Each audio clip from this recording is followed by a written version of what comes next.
ওম নমঃ শিৱায় নমস্কাৰ বন্ধুসকল পুনে এটা গুৰুত্বপূৰ্ণ ভিডিঅ'লৈ স্বাগতম জনাইছোঁ মকৰ ৰাশি জাতক জাতিকাসকলৰ অসমীয়া নৱবৰ্ষটো কিদৰে পাৰ হ'ব কেনে ধৰণৰ প্ৰতিফলন দেখিব সকলোখিনি তথ্য আপোনালোকে আমাৰ এই গুৰুত্বপূৰ্ণ ভিডিঅ'টোৰ জৰিয়তে জানিব পাৰিব এই বছৰটোত কোনখিনি ক্ষেত্ৰত অলপ সাৱধান হৈ চলিব লাগিব কোনকেইটা মাহত অনুকূল ফলাফল দেখিব আহকচোন গুৰুত্বপূৰ্ণ ভিডিঅ'টোলৈ আগবাঢ়িছোঁ অসমীয়া নৱবৰ্ষৰ ৰাশিফল অনুসৰি ইংৰাজী 2026 আৰু 27 বৰ্ষ এই সময়খিনিত মকৰ ৰাশি লোকসকলৰ বাবে এই বছৰটোত বিভিন্ন ক্ষেত্ৰত সফলতাৰ বাট মুকলি হ'ব বুলি কৈছে বিশেষকৈ মকৰ ৰাশি লোকসকলৰ বাবে এই বছৰটোত পৰিশ্ৰম অনুশাসন আৰু স্থায়ী পৰিৱৰ্তনৰ বছৰ বুলি কৈছে ভাগ্যতকৈ আপোনালোকৰ কৰ্মই ফল নিৰ্ধাৰণ কৰিব গতিকে যিমান পাৰে নিজৰ কৰ্মৰ ওপৰত গুৰুত্ব দিয়ক ভাগ্যৰ ওপৰত নিৰ্ভৰ কৰি থাকিলে নহ'ব শনি তৃতীয় ভাৱত ৰাহু দ্বাদশত বৃহস্পতি বছৰৰ মাজভাগৰ সপ্তমলৈকে বুলি কৈছে কিছু ক্ষেত্ৰত বিশেষকৈ আপোনালোকৰ এই গোটেই বছৰটোত তৃতীয় ভাৱত আপোনালোকৰ এই বছৰটোৰ কৈছে যে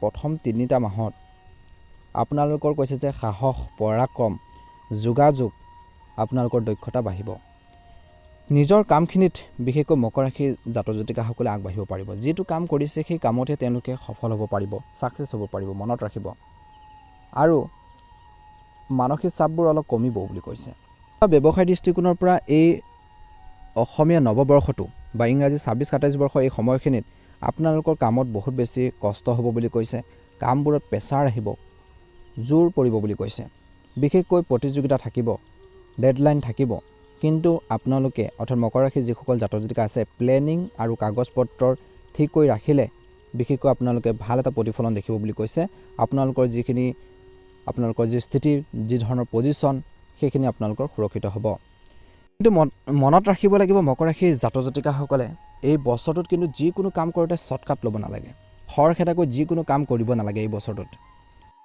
এই বছৰটো মধ্যভাগৰ পৰা বিশেষকৈ আপোনালোকক কৈছে যে অংশীদাৰী ডিল ক্লায়েণ্টৰ কামবোৰ আগবাঢ়িব নতুন অফাৰ পুৰণি বিশেষকৈ কিছুমান কাম ৰৈ যদি আছিল সেই কথাবোৰ আকৌ আৰম্ভ হ'ব কামখিনি আৰম্ভ হ'ব চৰকাৰী সেৱা ইঞ্জিনিয়াৰিং ফাইনেন্সত বিশেষ সফলতা লাভ কৰাৰ সম্ভাৱনা দেখা পোৱা গৈছে বিশেষকৈ অসমীয়া নৱবৰ্ষৰ মধ্যভাগৰ সময়খিনিৰ পৰা আপোনালোকৰ কৈছে যে এই বছৰ আটাইতকৈ ভাল সময় কামত স্থিৰতা থাকিব বিশেষকৈ আপোনালোকে কামত নিজৰ ধৰণে কামখিনি কৰিব পাৰিব বুলি কৈছে এই বছৰটো শেষৰ ফালেলৈ গুৰুৰ সহযোগ আপোনালোকৰ পাব বুলি কৈছে কিন্তু শনিৰ বাবে ধৈৰ্য ধৰিব লাগিব চাকৰি সলনি নিজৰ ব্যৱসায় আৰম্ভ কৰাৰ সকলে বা আৰম্ভ কৰিব খুজিলে বিশেষকৈ এই বছৰটোৰ মধ্যভাগৰ সময়খিনি ভাল বুলি কৈছে চিনিয়ৰ সকলে সহায় কৰিব শনি পৰীক্ষাত ধৈৰ্য আৰু সিদ্ধান্ত সমতাৰ পৰীক্ষা ল'ব এই বছৰটোত আকস্মিক লাভৰ আশা কৰা কম বুলি কৈছে নেটৱৰ্কিং ছ'চিয়েল মিডিয়া মাৰ্কেটিঙত কিছু বাধা আহিব পাৰে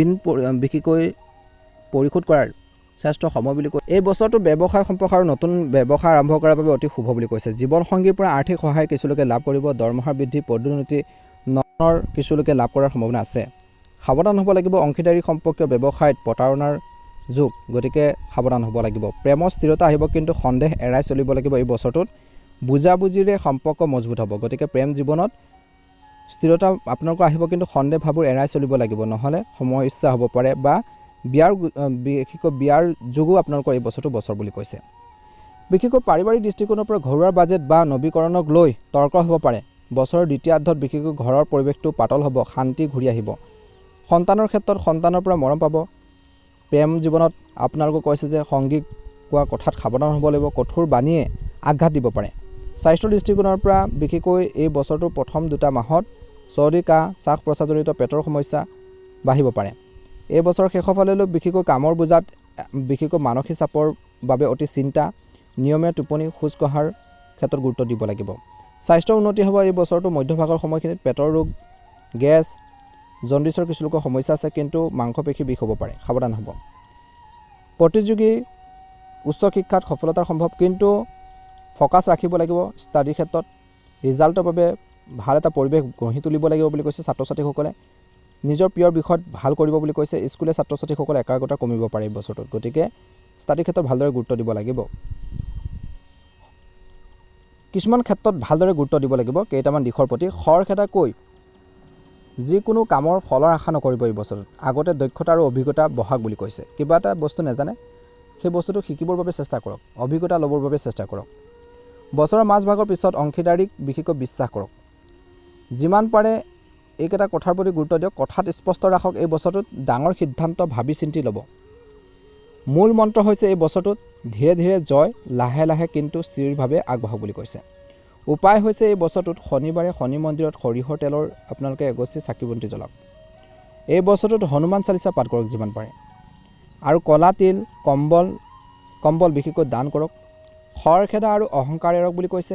আৰু ডিচিপ্লিন আপোনালোকে মেইনটেইন কৰি চলক। এই বছৰটোৰ বাবে আটাইতকৈ শুভ ৰং হ'ব গ্ৰাহ নীলা ৰং, কলা ৰং। আপোনালোকৰ বাবে এই বছৰটোত শুভ সংখ্যা হ'ব 8 আৰু 4। মুঠতে 2026 আৰু 27 বা অসমীয়া নৱবৰ্ষৰ ৰাশিফল অনুসৰি মকৰ ৰাশি লোকসকলৰ বাবে কৰ্মৰ প্ৰধান বছৰ বুলি কৈছে। সংগ্ৰাম, তাৰপিছত ভাগ্য সলনি হ'ব। অংশীদাৰী, বিয়াৰ প্ৰমোচন, ব্যৱসায় সম্প্ৰসাৰণৰ সোণালী সুযোগ আছে এই বছৰটোত। মাত্ৰ কৈছে যে এই বছৰটোত মকৰ ৰাশিৰ জাতক জাতিকাসকলে ধৈৰ্য, অনুশাসন আৰু স্পষ্ট যোগাযোগ ৰাখিলে এই বছৰটোত নিশ্চয়কৈ তেওঁলোকে সফলতা লাভ কৰিবলৈ সক্ষম হ'ব। বিশেষকৈ কৈছে যে মকৰ ৰাশি লোকসকলৰ বাবে মংগল আৰু সৌভাগ্য বহন কৰিছে, কিন্তু ইয়াক লাভ কৰিবলৈ হ'লে কিন্তু কঠোৰ পৰিশ্ৰমৰ বাবে নিজৰ সুনাম জোকাৰিব লাগিব। এই বছৰটোত যিকোনো কামত যিমানেই নিষ্ঠাৰে কাম কৰিব, যি কামেই কৰে সেই কামত যদি গুৰুত্ব সহকাৰে চিৰিয়াছলি আপোনালোকে কামখিনি যদি সম্পন্ন কৰে, নিষ্ঠাৰে কামখিনি কৰে, সিমানেই আপোনালোকে সফল হ'ব। আৰম্ভণিতে এই বছৰটোত নিবনুৱা লোকে কৰ্মসংস্থাপন পোৱাৰ সম্ভাৱনা আছে বা পাব পাৰে। আনহাতে ইতিমধ্যে নিয়োজিত যিসকল লোক আছে কৰ্মৰ পৰিৱৰ্তন অনুভৱ কৰিব পাৰে। এই বছৰটোত এই সময়ছোৱাত কৈছে যে আপুনি আপোনালোকৰ কেৰিয়াৰ বা ব্যৱসায়ত ডাঙৰ কিবা এটাৰ সৈতে পৰীক্ষা নিৰীক্ষা কৰাৰ ৰিস্ক ল'ব পাৰে। তেনে কৰাৰ আগতেও কিন্তু মকৰ ৰাশিৰ যিসকল জাতক জাতিকা আছে শুভাকাংক্ষীৰ পৰা পৰামৰ্শ লওক বুলি কৈছে আৰু বুদ্ধিমানৰূপে কাম কৰক।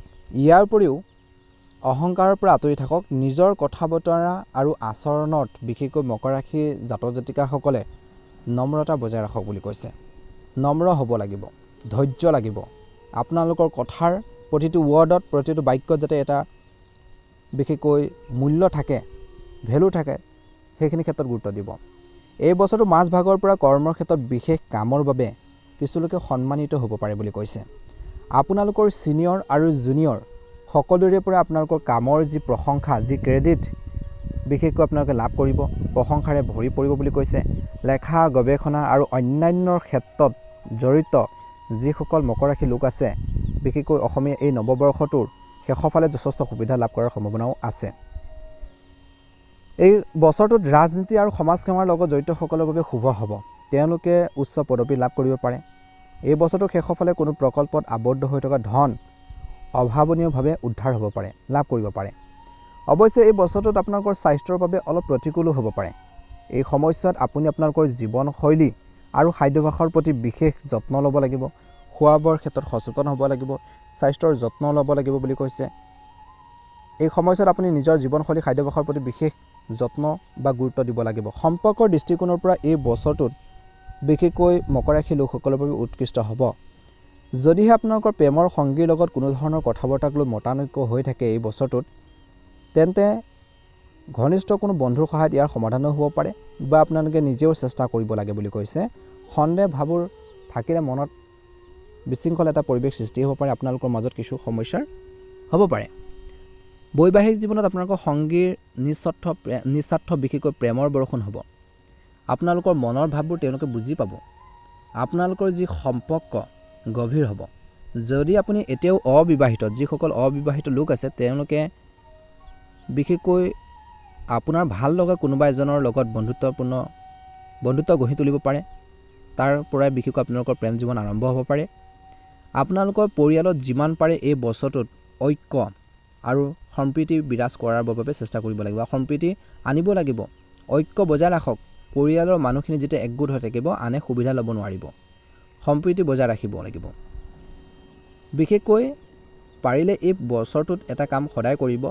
ৰাতিপুৱাৰ বিচনাৰ পৰা উঠি নিতৌ তামোল পাত্ৰৰ পৰা সূৰ্য দেৱতাক পানী আগবঢ়াই আদিত্য হৃদয়স্তৱ আপোনালোকে পাঠ কৰক বা সূৰ্য দেৱতাক পানী আগবঢ়াই কামখিনি কৰক, দৈনন্দিন যিখিনি কাম আছে।